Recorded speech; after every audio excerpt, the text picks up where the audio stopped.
Please forgive me for doing primarily videos this time. I promise I'll write you some papers next time. Um, I got a little crunch for time this week, so the second paper or the second reading that I chose um, to go with is Under Western Eyes by Mohanty. Um, for me, the importance of this particular piece was having it pointed out that Western feminism as a monolith has a tendency to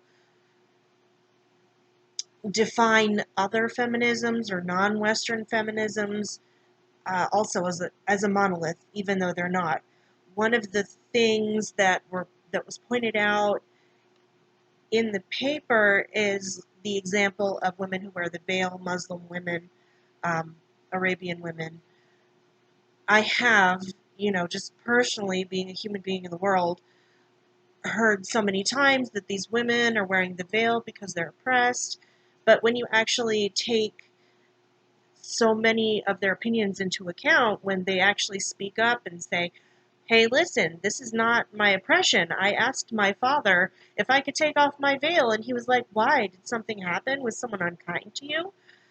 Uh, I mean, when you actually listen to what these people are saying, they're saying, no, I'm not being oppressed. This is my religious choice.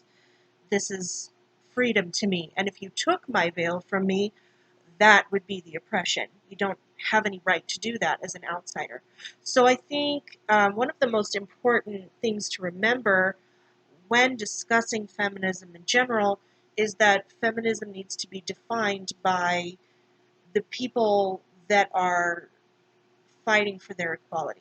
Feminism needs to be defined by each individual person what it is for them. So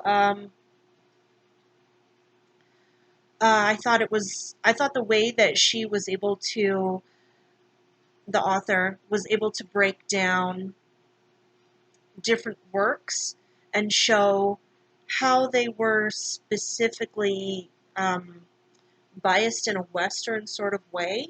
I thought that was really important because I know that I probably have the same bias as a Western woman who has occasionally written about feminism. I need to remember that my ideas of freedom are not the ideas that everyone has of freedom. Women are not one homogenous group. We're not one group of victims. We're a group that needs the freedom to define who we are. And when Western or, and Western feminists, the monolith, um, decide to tell people who don't necessarily live in the West that they're being oppressed, they're not taking these people's lived experiences into account. They're not respecting the choice and the freedom and the history of any group of people when they determine that, these people don't want the ability or they don't want to have to stay at home. I think I've seen a lot of different fights between between women because none of us are sure, I think, how to define what we're supposed to be doing. There are still women these days who are dead set on the idea that they need to be at home, they need to be serving their families to be valid.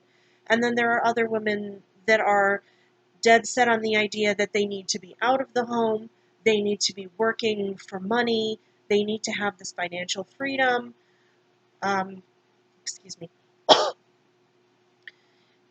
And there's a fight, there's a disconnect between these women who should be supporting each other in the ability to make choices. And if that is kind of a microcosm of the way feminism works, just even here in the United States, how much so do we need to allow the choices of women in other countries or in other cultures to make their decisions without being told they're being oppressed?